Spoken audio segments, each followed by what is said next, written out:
Today I'm going through the most common Ironman nutrition mistakes that I see with triathletes and show you how you can fix them. Having worked as a sports nutritionist with lots of triathletes, these are the frequent mistakes which I see which can totally ruin an Ironman. And that's not very fun when you think of how many hours that person has spent training, and not to mention the money that they've spent too. The good thing is that by the end of this video, you'll know what the mistakes are and how you can fix them.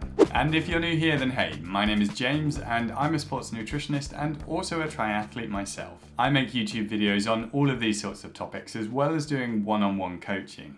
And these are the mistakes which I see time and time again when I'm coaching triathletes. So in no particular order, let's start with number one, which is not consuming enough sodium. Now you may have heard lots of conflicting advice about sodium. Some say that you don't need to take any extra sodium on board because your body can regulate everything itself, and others say you need to consume loads. Quite honestly, it's really important over something like an Ironman, and if you don't have enough of it, then your performance will suffer and you can become really unwell. To give some context here, sodium is a mineral which is involved in so many different functions of the body, and one of those includes regulating your blood pressure. Your body maintains a sodium concentration between 135 to 145 millimoles per litre, and it works really hard to keep it that way, and anything outside of that range is bad. The amount of water in your blood is heavily influenced by sodium, and what we say is that where sodium goes, water follows. When you exercise, you sweat, and you lose water as well as sodium when you do that. And normally people will drink fluid to replace what they've lost, which is fine. But during endurance exercise and something like an Ironman, you have to replace sodium as well. If you just drink water without replacing sodium, all you do is dilute the remaining sodium in your blood, meaning you drop the concentration of it. And this can lead to hyponatremia and all of the bad stuff associated with it. As a minimum, I'd recommend 250 milligrams of sodium per 500 milliliters of fluid, or 500 milligrams of sodium per litre of fluid. Many triathletes will need and do better with more sodium than that, but over an Ironman race, this is the minimum that I'd want to see. The added benefit here is that saying that I mentioned, which is where sodium goes, water follows. Generally, you'll have better absorption of the fluid when it contains some sodium, which means it will help to better hydrate you too. This in turn should help pretty much all of your race because your thermoregulation and your ability to absorb carbohydrates will all be better. Now this leads nicely on to number two, which is not consuming enough carbohydrates.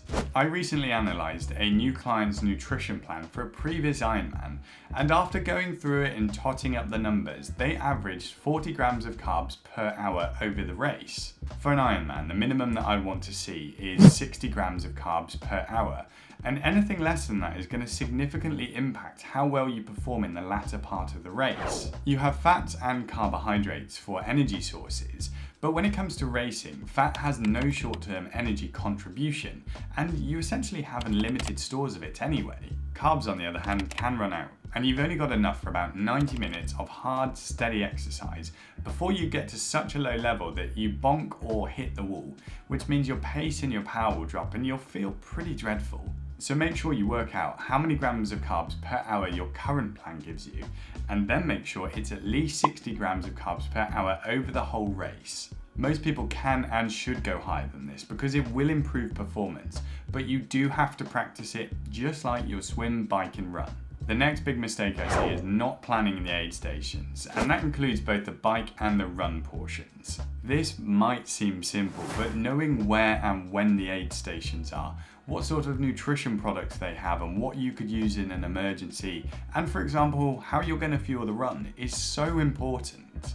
Ideally, you're not going to try anything new on race day, so if you're using the aid stations for your run, then you need to know what products they have and you need to test them. And if you are using them, you need to know how much of whatever product it is that they're giving you will give you the right amount of carbs per hour. And unfortunately, things can go wrong on race day and you could lose all of your nutrition, so knowing what's on offer can be incredibly helpful. It means you can go into the race having one less thing to worry about, which means you can focus on more important things like racing. Now our next mistake relates to good old social media and the marketing power of sports brands, and it's consuming too many carbs. Yes, that's right. Although one of our earlier points was not consuming enough, we've now swung the other way. more and more triathletes and brands who sponsor them are sharing their nutrition plans for races, and it's not uncommon to see upwards of 100 grams of carbs per hour during Ironman racing.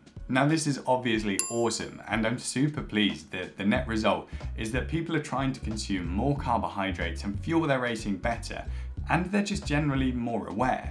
But the downside is that the amount of carbs that elites can absorb might well be different to us age groupers. Just like almost anything, your ability to absorb nutrition is individual. You can train your gut to absorb more carbohydrates, so it's something that you should practice and you will get better. But the truth is there's also a genetic element to it, and there will be a ceiling where you just can't absorb any more. The long and short of this is not to jump to super high levels and expect to tolerate it immediately, or for example, keep stubbornly persisting trying to consume 100 grams of carbs per hour during an Ironman just because you've seen that someone else does. You race at your own pace, so take the same approach with your nutrition. Having coached many a triathlete through an Ironman, I found one thing that's incredibly important to talk about before the big day is understanding intensity and how it affects your ability to absorb nutrition. I've had triathletes come to me frustrated because they've practiced their nutrition in training and it's gone perfectly, but on race day, things just haven't gone to plan. Sometimes we'll just never know. But one common theme is not adapting your race nutrition plan based on the challenges that you face on the day, and not understanding the impact that physiological stress can have on you. In short, the more stress or exertion on your body, the less nutrition that you can absorb.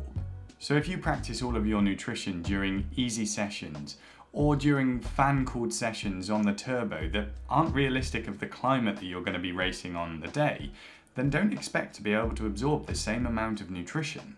You need to factor in heat stress, dehydration over the race, or fatigue, or really anything else that might affect you. For example, this might actually mean aiming to consume less carbohydrates on the day and instead more fluid and sodium if it's particularly hot or humid, because this might be more important. Another scenario might be getting carried away and working harder on the bike.